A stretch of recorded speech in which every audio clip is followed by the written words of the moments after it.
नवरात्रि के किसी भी दिन जड़ सहित उखाड़ के ले आना या पौधे, आपका हर दुख हो जाएगा खत्म।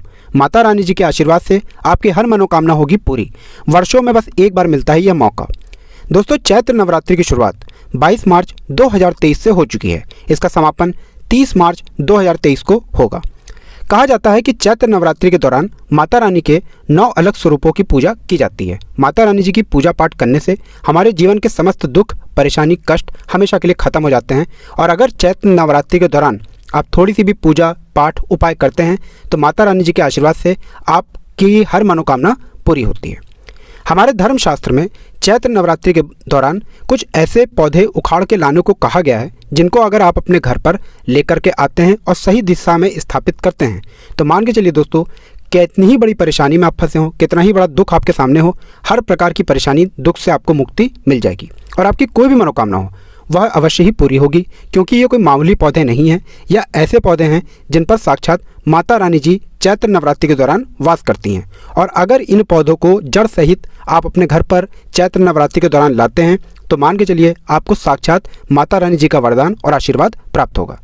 जीवन में आप किसी भी प्रकार की परेशानी से परेशान हैं, दुख समस्याओं ने आपको घेर रखा है, आपके घर की बरकत उन्नति रुक गई है, आप मेहनत करते हैं, परिश्रम करते हैं, परंतु आपको उसका फल नहीं मिलता है, पैसे आने के रास्ते बंद हो चुके हैं, जो आपके पास पैसा रुका भी हुआ है वो बेफिजूल खर्ची में उड़ता हुआ चला जा रहा है। तो दोस्तों, इस चैत्र नवरात्रि के समय को बिल्कुल भी अपने हाथ से मत जाने दें। क्योंकि धर्मशास्त्र के हिसाब से चैत्र नवरात्रि का पहला दिन हिंदू नववर्ष का पहला दिन होता है। मतलब हर हिंदू भाई बहन के लिए चैत्र नवरात्रि का पहला दिन नए साल का पहले दिन जैसा होता है। और चैत्र नवरात्रि के दिन किया गया उपाय कभी भी खाली नहीं जाता है और इसका पूरा लाभ आपको पूरे साल मिलता है।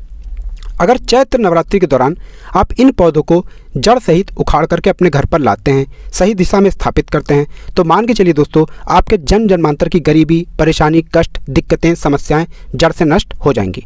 और आपकी जो भी मनोकामना है, जैसे अगर आप नौकरी की तैयारी कर रहे थे, आपकी एक नौकरी लग जाएगी, आपका बिजनेस व्यापार ठप पड़ा हुआ था, आपका व्यापार चल जाएगा, आपके घर की बरकत होगी, उन्नति होगी, आपको अगर संतान की चाहत थी, आपको एक विद्यमान संतान की प्राप्ति होगी, आपके पास पैसे आने के सारे रास्ते खुल जाएंगे और आपके जीवन की हर परेशानी चली जाएगी।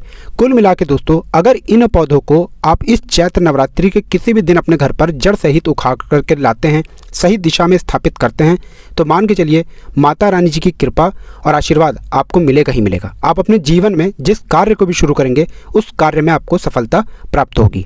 क्योंकि ये कोई साधारण से पौधे नहीं हैं, यह वह पौधे हैं जिन पर साक्षात माता रानी जी के 9 रूप वास करते हैं। और जिन ने भी इन पौधों को चैत्र नवरात्रि के दौरान अपने घर पर स्थापित किया है, उन लोगों को माता रानी जी का आशीर्वाद मिला है, कृपा मिली है और वह व्यक्ति अपने जीवन में आगे ही गए हैं।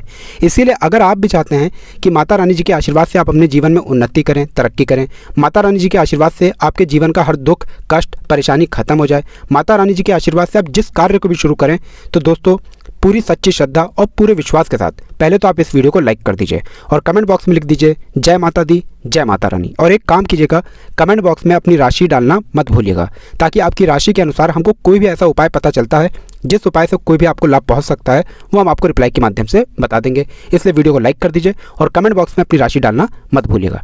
देखिए दोस्तों, ये जो पौधे हम आपको बताने आ रहे हैं, यह पौधे दिव्य पौधे हैं, देव पौधे हैं। मतलब कि इन पर साक्षात माता रानी जी के 9 के 9 रूप वास करते हैं। हम आपको उन पौधों के बारे में बताएंगे जिन पौधों को अगर आप इस चैत्र नवरात्रि के दौरान जड़ सहित सही गमले में, सही रंग के गमले में और सही दिशा में अपने घर पर लगा लेते हैं तो मान के चलिए दोस्तों, ऐसी आपकी कोई दिक्कत ही नहीं है, ऐसी कोई परेशानी ही नहीं है जो कभी ख़त्म ना हो सके।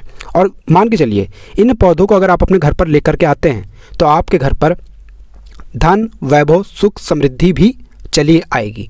इसलिए दोस्तों, इस वीडियो को अपने ही नहीं, अपने पूरे परिवार के भले के लिए लास्ट तक, अंत तक देखिएगा। और दोस्तों, इन पॉइंटों को कहीं पर नोट कर लीजिए जिन पौधों का हम आपको नाम बताने आ रहे हैं, क्योंकि इन पौधे के जो नाम हम आपको बताने आ रहे हैं हो सकता है आपने इनका नाम कभी सुना ना हो, इसलिए इनको कहीं लिख लीजिए। और दोस्तों, नवरात्रि के किसी भी दिन अपने घर पर इनको उखाड़ करके ले आइएगा।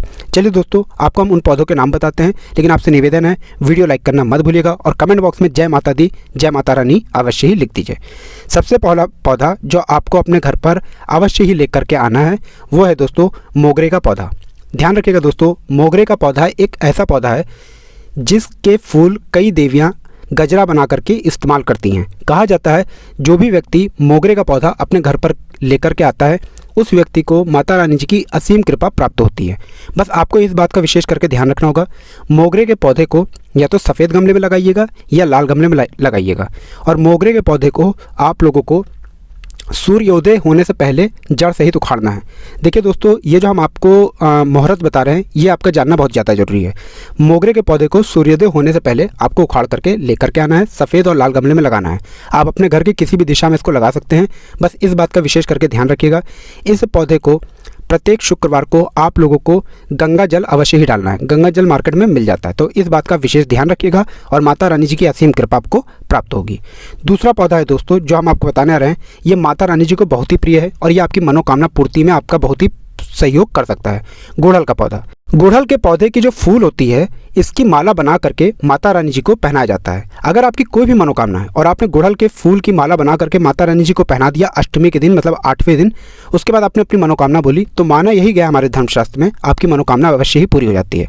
और नवरात्रि के इन पावन दिनों में आप अगर गुड़हल के पौधे को जड़ सहित उखाड़ करके लाल गमले में अपने घर पर लाकर स्थापित कर लेते हैं, तो हमारे धर्मशास्त्र में बताया गया है दोस्तों, अवश्य ही माता रानी जी की आपको असीम कृपा प्राप्त होती है। आप रोग मुक्त रहते हैं, आपको दैविक भौतिक सुखों की प्राप्ति होती है। आप अपने जीवन काल में जिस कार्य को भी शुरू करते हैं, उस कार्य में आपको सफलता प्राप्त होती है। तीसरा पौधा है सदाबहार का पौधा। ध्यान रखिएगा दोस्तों, सदाबहार का पौधा एक ऐसा पौधा है जिस पर माता लक्ष्मी जी के 8 रूप वास करते हैं, माता रानी जी के 3 रूप वास करते हैं। कहा गया है कि जिस व्यक्ति ने भी सदाबहार के पौधे को नवरात्रि के दौरान अपने घर पर लाया है, उस व्यक्ति के जीवन से धन संबंधी सारी परेशानियां खत्म हो गई हैं। मान लीजिए आपने कर्ज लिया था, आप कर्ज के मायाजाल में फंसते हुए चले आ रहे थे, धन आने के सारे रास्ते आपके जीवन में बंद हो गए हैं, तो दोस्तों सदाबहार के पौधे को गुलाबी गमले में सूर्यास्त से पहले अपने घर पर ले आइए, दक्षिण दिशा में इसको स्थापित कर दीजिए। मान के चलिए दोस्तों, माता रानी जी के आशीर्वाद से आपके जीवन में धन भी आएगा, जो धन आएगा वो रुकेगा भी, टिकेगा भी, उसमें वृद्धि भी होगी। तो इस नवरात्रि के दौरान सदाबहार के पौधे को लाना मत भूलिएगा। बस इतना ध्यान रखिएगा, इस पौधे को आप लोगों को गुलाबी गमले में लेकर के आना है। चौथा पौधा जो आपको अपने घर पर अवश्य ही लेकर के आना है, वो है अपराजिता का पौधा। ध्यान से देख लीजिए इस पौधे को, ये स्क्रीन पर आप देख पा रहे हैं, ये अपराजिता का पौधा है। कहा जाता है कि नवरात्रि के दौरान अपराजिता का पौधा अगर अपने घर पर ले आते हैं, तो इस पौधे को स्थापित करने के बाद आपके राहु केतु अच्छे हो जाते हैं। आपके ऊपर कोई दोष का प्रभाव है, उस दोष का प्रभाव धीरे धीरे ना के बराबर हो जाता है। आपके जीवन में आपके तारे, आपके ग्रह आपका साथ देते हैं। और मान के चलिए दोस्तों, आप जीवन में जो भी निर्णय लेंगे, उस निर्णय से सिर्फ आपको लाभ पहुंचेगा, फायदा पहुंचेगा। तो दोस्तों अपराजिता का पौधा जरूरी लेकर के आइएगा, इससे आपके राहु केतु बहुत ही अच्छे हो जाएंगे। आखिरी पौधा जो हम आपको बताने आ रहे हैं, ये अगर आप लेकर के आते हैं, तो मान के चलिए दोस्तों, आपको माता रानी का वो आशीर्वाद मिलेगा, जिसके बाद अगर आप बीमारी से ग्रसित थे, आपकी बीमारी आपसे दूर चले जाएगी। गेंदे का पौधा, देखिए दोस्तों, गेंदे का पौधा बहुत ही सामान्य सा पौधा होता है, बड़ी आसानी से मिल जाता है। लेकिन दिक्कत यह है कि गेंदे के पौधे का ख्याल बहुत ज़्यादा रखना पड़ता है। लेकिन अगर आप गेंदे के पौधे को आप अपने घर पर स्थापित कर लें, तो माना यही गया है कि आप हमेशा रोग मुक्त रहते हैं। जो आपके ऊपर बीमारी है, जिस बीमारी से आप परेशान हैं, इन तरीके की दिक्कतों से आपको मुक्ति मिल जाती है। तो दोस्तों इस वीडियो को यहीं पर समाप्त करते हैं। आपसे निवेदन है, वीडियो लाइक करना मत भूलिएगा।